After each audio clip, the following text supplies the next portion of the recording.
हाँ विद्यार्थियों, आज का विषय है विशेषण। इंग्लिश में आप बोलते हैं एडजेक्टिव। तो विशेषण किसे कहते हैं? संज्ञा और सर्वनाम की विशेषता बताने वाले शब्दों को ही हम विशेषण कहते हैं। जैसे बड़ा, काला, लंबा, दयालु, है ना, सुंदर, भारी। तो ये सब क्या है? टेढ़ा मेढ़ा, ये सब उदाहरण है क्या के? विशेषण के। क्लियर? तो सामान्यतः विशेषण संज्ञा के ठीक पहले आता है, लेकिन वाक्य रचना के अनुसार बाद में भी लगाया जा सकता है। क्लियर? जैसे अच्छे लड़के शैतानी नहीं करते, सुंदर फूल आंखों को अच्छे लगते हैं, मैदान में लाल घोड़े दौड़ रहे हैं। तो इनमें आपने देखा अच्छे लड़के तो अच्छे, सुंदर फूल तो सुंदर, ठीक है, और लाल घोड़े तो लाल। ये विशेषण है जो काय के विशेषण है? लड़के का, फूल का, घोड़े का। ठीक है, तो जिसके बारे में विशेषता बताई जाती है उसे विशेष कहते हैं। तो हम कह सकते हैं कि अच्छे लड़के अच्छे विशेषण है, और लड़के जो है वो क्या है? विशेष।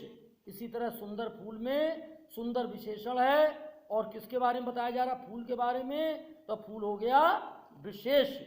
तो विशेषण के द्वारा जिन शब्दों की विशेषता बताते हैं तो उन्हें विशेष कहते हैं। क्लियर? अब आता है कि विशेषण होते कितने प्रकार के हैं? तो विशेषण 4 प्रकार के होते हैं। विशेषण कितने प्रकार के होते हैं भाई? 4 प्रकार के होते हैं। पहला होता है गुणवाचक, गुणवाचक विशेषण।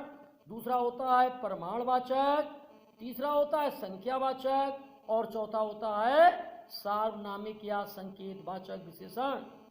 अब आता है पुरुषवाचक, है ना, ये 4 प्रकार के हैं। पहला हम बात करेंगे गुणवाचक। तो गुणवाचक विशेषण क्या होता है?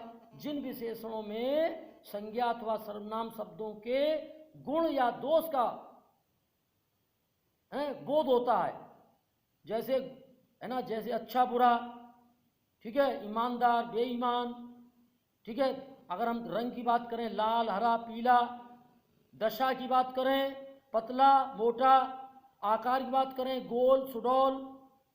समय की बात करें, ठीक है, तो पिछला, अगला। देश, काल, स्थान की बात करें भीतरी, बाहरी। स्वाद, गंध की बात करें तो मीठा, खट्टा। और दिशा की बात करें उत्तरी, दक्षिणी, पूर्वी, पश्चिमी। तो ये सब गुणवाचक विशेषण हैं, दक्षिणी, पूर्वी। क्लियर? प्रमाणवाचक विशेषण। प्रमाणवाचक विशेषण, प्रमाण का मतलब होता है मात्रा। तो जो विशेषण संज्ञा सर्वनाम की मात्रा का बोध कराते, ठीक है, जिन विशेषण शब्दों में प्रमाण का मतलब ये होता है नापतोल।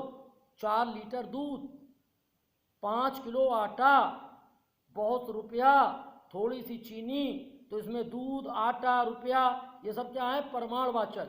नापतोल की बात हो रही, मात्रा की बात हो रही। क्लियर? अब हमारा नेक्स्ट आता है, तीसरा कौन सा हो गया? संख्यावाचक।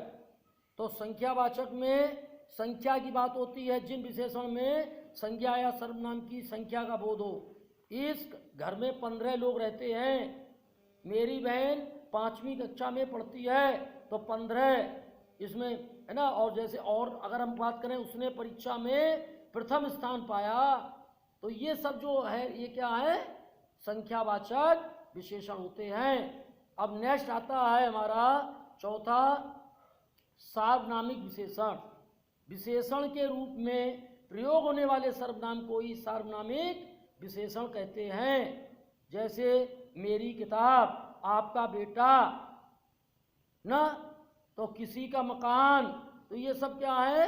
ये सब सार्वनामिक विशेषण हैं। इसमें क्या होता है? किसी संज्ञा की विशेषता बताने के लिए विशेषण के रूप में, ठीक है, सर्वनाम का हम प्रयोग कर देते। क्लियर? जैसे इस किताब को जरूर पढ़िए। जैसे उस घर में कौन रहता है। जैसे मुझे कहानी की कोई किताब खरीदनी है। जैसे कुछ लोग मेरे घर आने वाले हैं, तो इसमें कुछ मुझे, ठीक है। तो ये सब क्या है? तो अब हमने बताया आपको सार्वनामिक विशेषण को संकेतवाचक विशेषण भी कहते हैं। क्लियर? अब आता है प्रविशेषण किसे कहते हैं? तो विशेषण की भी जो विशेषता बताए तो वह प्रविशेषण कहलाता है। प्रविशेषण वे विशेषण शब्द होते हैं जो विशेषणों की विशेषता बताते हैं। जैसे वह बहुत बेईमान है, तो इसमें बेईमान विशेषण है और बहुत प्रविशेषण है। Is it clear? तो इस प्रकार से हमने आज जानकारी ली क्या है कि विशेषण किसे कहते हैं, विशेषण के प्रकार कितने होते हैं। क्लियर? अच्छा लगा हो तो लाइक करिए, सब्सक्राइब करिए। Thank you, bye bye.